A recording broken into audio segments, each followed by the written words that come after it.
Orlando starts now with breaking news. Good morning to you. Thanks for keeping it right here on Fox 35 as we monitor breaking news this morning. Good morning. I'm Andrea Jackson. Deadly tornadoes and severe storms sweep across the Midwest overnight. The death toll is rising. At least 24 tornadoes have left a path of destruction so far. These are the states we know are affected. The five include Illinois, Missouri, Arkansas, Kentucky, and Tennessee. An Amazon warehouse in Illinois, right near the Missouri border, suffered major damage. A wall about the length of a football field collapsed along with the roof above it. One official said up to 100 people were believed to be trapped inside the building when that storm hit. They were all working the night shift. It is being called a mass casualty incident by local emergency responders. And in Arkansas, at least one person was killed when a nursing home was hit. At one point, at least 20 others were trapped inside when the twister struck. We are being told at least 5 were seriously hurt. Meanwhile, in Kentucky, the governor is warning the death toll may exceed 50 people. He says at least 4 different tornadoes struck his state. We will make it through this. We will rebuild.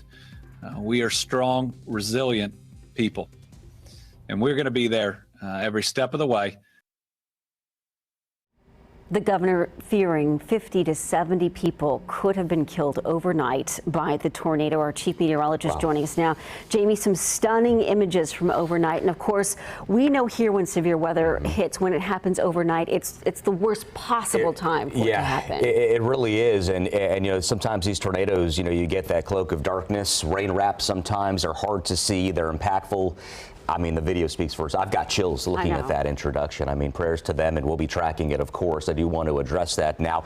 Not only do we have a commitment here in Central Florida, Andrea, as we always concentrate on severe weather, keeping folks at home, our viewers, our families safe, but we also want to focus on what's happening to our neighbors to the north now and not turn a blind eye to that, as it certainly deserves some coverage now as we show a big, broad, sweeping line, what I'm calling a deadly swarm of tornadoes here. Obviously, you can see that moving along there. As we take a look, Fox 35 Storm Tracker radar, you know, we really pride ourselves on our local radar here, the very best in Central Florida, but it isn't relegated only to Florida. We can expand out and include a lot of our Doppler radar networking across the connected states. You can see that broad line sweeping in, now getting out toward Huntsville and out toward areas around eastern Tennessee. Some of the great smaller towns here as you get into the mountainous terrain of East Tennessee. You can see that line sweeping on in. It goes all the way up into Charleston and almost into Pittsburgh and portions of Ohio, where we start to see that colder air now invading to the north there, and that's that big temperature break that is driving this severe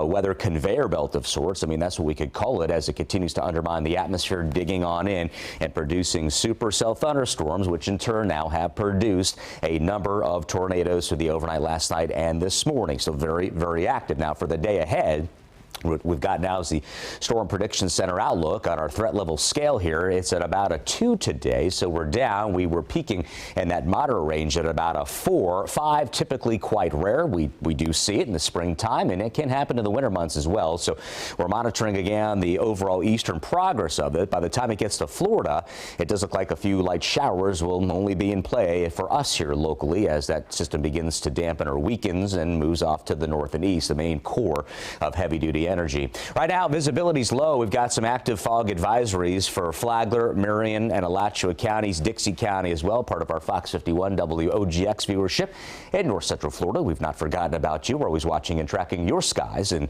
North Central Florida. Temperatures down to 60s. I'll give you another warm day today. Could be record levels in some spots or close to it. We'll track that and more, let you know how the beaches look today and the rest of the weekend coming up here in Good Day, Orlando in just a short bit. Andrea, we'll send it back to you for now. Jayme,